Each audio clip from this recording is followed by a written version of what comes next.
Hello, this is Matt on the Moon Lambeau channel. A congressman is effectively seeking to limit the world that Ripple is aiming for. Specifically, the piece of the pie that I'm talking about here is positioning XRP as a bridge currency specifically between central bank digital currencies. And it's interesting that this pushback is coming from a congressman who is actually pro-XRP. And I have to tell you, even though central bank digital currencies, they're already here and they're inevitable, well, I think so, from major countries the world over, I think it's going to be a part of the future. There are legitimate concerns that come along with this, and I haven't spoken too much about it on the channel, so I wanted to flesh out some ideas here, but I think there's a lot more risk and danger associated with this than there would be benefits. And the reason that I say that is because I don't really so much think that the governments, or just governments in general, are particularly competent. And I'm worried about tremendous overreach resulting in less freedom and more big brotherness, if you will. So plenty to talk about here, but before going further, I do want to be clear, I do not have a legal or financial background of any kind. I'm not offering legal or financial advice, and you definitely should not buy or sell anything because of anything that I say or write. I'm just an enthusiast who enjoys making YouTube videos about crypto-related topics, but just as a hobby and just for fun. Here's a tweet from Ripple CEO Brad Garlinghouse. And actually, let me read the one from Ripple first because he's retweeting something from the official Ripple Twitter account. This is from September 24th, 2020. Ripple account reads as follows. Central bank digital currencies are a question of when, not if. The key to success is functionality that enables each system to operate seamlessly with other payment systems. And so in a general sense, that seems like a very obviously true statement. And in fact, the first ever central bank digital currency, it came out, I believe, about a month after that. It was the Bahamas. They had the first central bank digital currency, if I'm not mistaken, it was October of 2020. And so Brad Garlinghouse retweeted that and wrote the following, also on September 24th, 2020. Over 70% of the central banks around the world are looking at deploying central bank digital currencies. And one thing that's crystal clear is the importance of interoperability. If you're not prioritizing this, you're just rebuilding the same siloed system. And so look, you can pick up efficiencies by launching a central bank digital currency. You can cut out some middlemen. And so I'm not pretending, and in theory, I'm not sure the government can pull this off, but in theory, it could even make reporting taxes more simplistic. But again, I think the government's incompetent, so I don't even know for sure if they could pull that off. I'm just saying technologically it could make it easier. But even though this is the case here, like I said, there's certainly tremendous risk, and Ripple, they see this is coming though. This is why they want to position XRP as a bridge currency specifically here. I mean, really for anything. XRP can be a bridge currency between any two things for which there isn't a pair available. And in central bank digital currencies, understand also, like, it is, like, if you're talking about a United States dollar central bank digital currency, it is the dollar. It's the same damn thing. Like, you're talking about the United States dollar, which, by the way, is already digital. It's a new digital version of that, and so you still have the same horrific monetary policy underlying it in terms of just printing the dollar into oblivion, effectively, is what's happening, and spending outrageous. Like, none of that stuff changes. It's just a new digital version of that. So this doesn't fix any of that stuff. There's just additional controls. But again, this is part of Ripple's plan. They're like, well, if this is the future that's going to be there, we might as well position XRP to be the bridge. And so that part does make sense here. So which brings us to what Tom Emmer has been pushing forward here. And so Congressman Emmer, I'm a fan of this guy. He's very pro XRP. In fact, here's a headline. I don't want to read the article. Here's a headline from August 21st, 2020.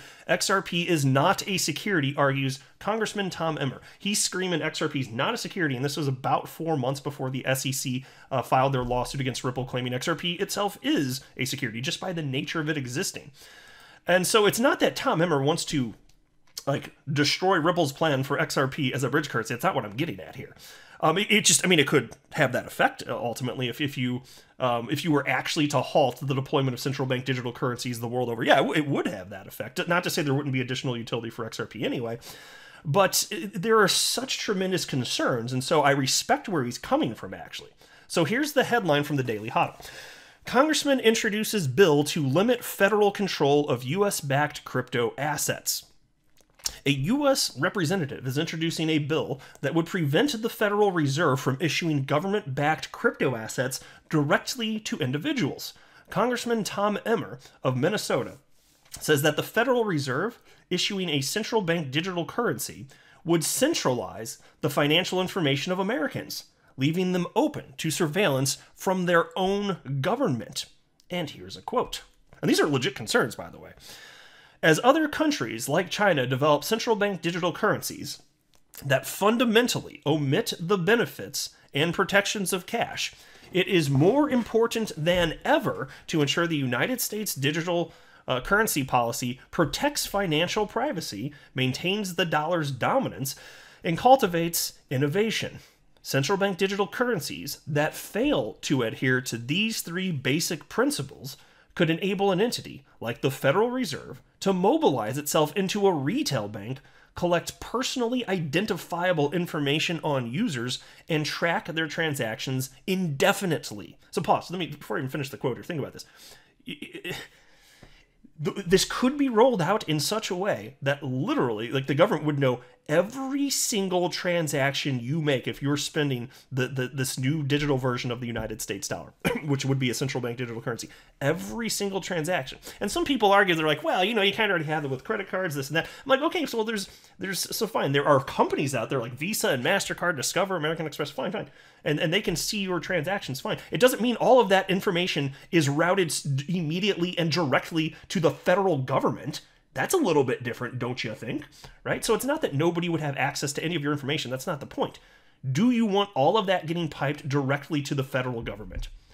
Like, do you not see how this could potentially be an issue? Like, that seems pretty obvious to me. And again, the government's incompetent, and I just worry about them exerting more force over the people over time. These are legitimate things. I'd expect something like this out of China, but in the United States, no. So if there's a way to transparently do this in a way that isn't going to give that much information and power, additional power, to the federal government, then, hey, maybe I'm on board. But you're going to have to pitch me and show me exactly, and explain to me why I should even trust that you're going to roll it out in such a way.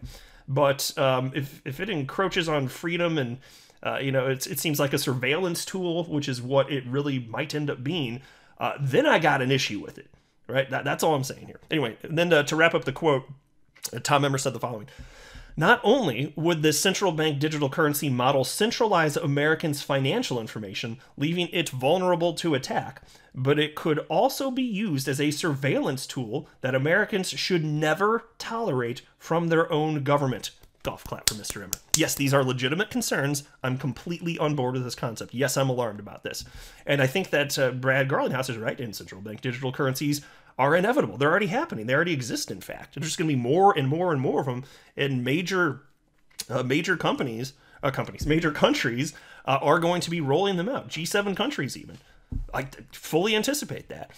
So it's more like, let's make sure this is done in a way that it's not going to be rolled out as a surveillance tool. And at least in the United States, I mean, if there's a country where we might actually be able to push back against something like this. I mean, if there's a country in the world, like, I suppose America's the most appropriately suited to push back on something like this. But for many other countries throughout the world, I'm not as optimistic. I think it's going to be a surveillance tool. I'm not a fan, but that, it is what it is. Central bank digital currencies are centralized crypto assets backed by government entities that can only transact on permissioned blockchains. Emmer's proposal would prevent the Federal Reserve from unilaterally controlling any U.S. digital currency. The congressman says that any CBDC implemented by the Fed would have to be open, permissionless, and completely private to avoid digital authoritarianism. Yes, that's exactly the concern. And you say permissionless, though. Here's the thing. They'll never roll out a central bank digital currency if they don't have sufficient control, including printing the dollar into oblivion. You think they're ever going to give that up? Because I sure as hell don't. Here's a quote, though, from Tom Emmer. Get another one. Requiring users to open up an account at the Fed to access a United States central bank digital currency would put the Fed on an insidious path akin to China's digital authoritarianism. Any central bank digital currency implemented by the Fed must be open, permissionless, and private. This means that any digital dollar must be accessible to all, transact on a blockchain that is transparent to all, and maintain the privacy elements of cash. Yep, and I'm totally on board with that. He's just hitting the nail on the head here. Absolutely. But again, a world where you have these central bank digital currencies, it's also, and I admit this too, it's good for XRP. XRP is the only cryptocurrency that's being positioned for this use case as a bridge currency. It's one of the most liquid cryptocurrencies on the planet. And it's, you know, that, which, by the way, doesn't mean it's sufficiently liquid to handle global, like all global transactions in terms of converting from one fiat currency to another. That's going to take time. But still, it is one of the most liquid cryptocurrencies on the planet, and that's something you can't code into a cryptocurrency. It's either being sold sufficiently on open markets and bought sufficiently on open markets, creating that liquidity, or it's not. And in the case of XRP, it most certainly is. So this is coming regardless. We're entering an increasingly tokenized world, and you're not going to have a pair for every type of thing that you're going to want to get in and out of, every type of position or money or cryptocurrency. You're not going to. You're going to always need a bridge. So it is what it is. Let me know what you think. I was just sharing some concerns, and again, yes, the proliferation of CBDCs, yes, good for XRP. I'm more concerned about authoritarianism, though, than anything else, right? I am not a financial advisor. You should not buy or sell anything because of anything that I say or write. That would be a very, very, very bad idea. Until next time, to the moon, Lambo.